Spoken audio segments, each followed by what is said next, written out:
masing-masing berdoa dipersilahkan. Catatan tersebut antara lain terkait BUMD khususnya BWR, antara anggaran yang dikucurkan tidak sebanding dengan hasil yang diperoleh, serta tidak ada kejelasan penggunaan anggaran yang tertulis di rencana bisnis. Oleh karena itu perlu adanya evaluasi internal dalam kepengurusannya. Selain itu juga laba pada BUMD dalam 1 tahun yang dilaporkan dalam LKPJ tahun 2019 adalah laba di tahun sebelumnya, yaitu laba tahun 2018. Sedangkan laba di tahun 2019 perlu ada klarifikasi kebenaran dana tersebut. Tim Pansus juga berharap ada kesepakatan antara BKD dan OPD dalam penetapan anggaran, karena masih terjadi perbedaan laporan antara OPD dan BKD. Serta perencanaan kegiatan di OPD sebaiknya sudah ada terlebih dahulu sebelum kegiatan dilaksanakan, tetapi masih berulang kali terjadi sehingga berakibat silpa. Peningkatan pendapatan asli daerah harus segera direalisasikan dan ditingkatkan karena peraturan daerah yang dibutuhkan sudah ada sebagai dasar atau payung hukum dalam penerapannya.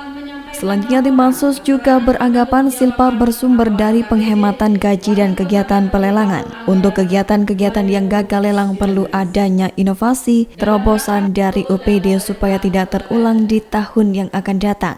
Terkait dengan penganggaran pada pemeliharaan alat berat, pemeliharaan jalan dan PJU perlu ditingkatkan karena sering menghambat kegiatan di OPD yang bersangkutan karena kegiatan dilaksanakan sewaktu-waktu. Untuk OPD yang membidangi infrastruktur untuk perencanaan kegiatan merupakan satu kesatuan yang tidak dapat dipisahkan di perencanaannya. Jika anggaran tidak memungkinkan, maka yang dipotong jangan di item perencanaannya, tetapi jumlah kegiatannya yang dikurangi supaya tetap bisa direalisasikan. Terkait dengan pembuatan SBU perlu untuk melakukan kajian serta disesuaikan dengan data yang terukur supaya mendapatkan standarisasi dari harga normal sesuai dengan fakta di lapangan. Tim juga mendesak agar segera dibentuk penasehat investasi karena sebagai syarat untuk mengeluarkan anggaran penyertaan modal khususnya di PDAM. Selain itu, silpa di pos anggaran TPP perlu perencanaan yang matang karena TPP juga menyumbang silpa. Hal ini menunjukkan bahwa pegawai kurang disiplin dalam kehadirannya sesuai dengan beban kerjanya. Perlu juga adanya evaluasi SOTK sehingga tidak terjadi perebutan dan tidak terjadi tumpang tindih kewenangan di masing-masing OPD. Jika ada kegiatan yang melibatkan masyarakat dengan anggaran besar, apabila OPD tidak mampu melaksanakannya, agar melibatkan organisasi kemasyarakatan atau pihak lain agar kegiatan tersebut segera selesai.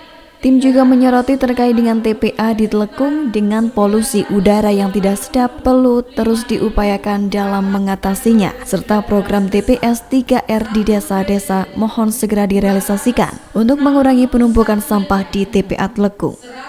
Penawaran lelang proyek yang terlalu rendah sekitar 60%, mohon adanya kajian sebab dikhawatirkan kualitas bangunan tidak bermutu.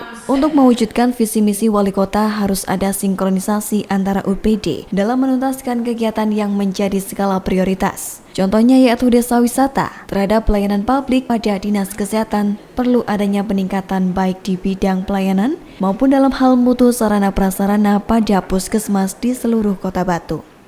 Terkait banyaknya kegiatan yang belum terbayarkan di tahun 2019, di mana pembangunan sudah selesai perlu diteliti dan dicermati lagi. Kalau alasannya laporan kegiatan belum masuk jelas itu tidak sesuai dengan SPK, pihak penyedia atau rekanan.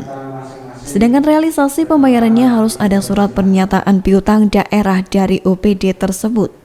Terkait evaluasi gubernur terhadap perubahan APBD tahun lalu hampir mendekati akhir tahun, maka eksekutif membuat terobosan agar tidak mempengaruhi kegiatan yang dilakukan setelah perubahan APBD.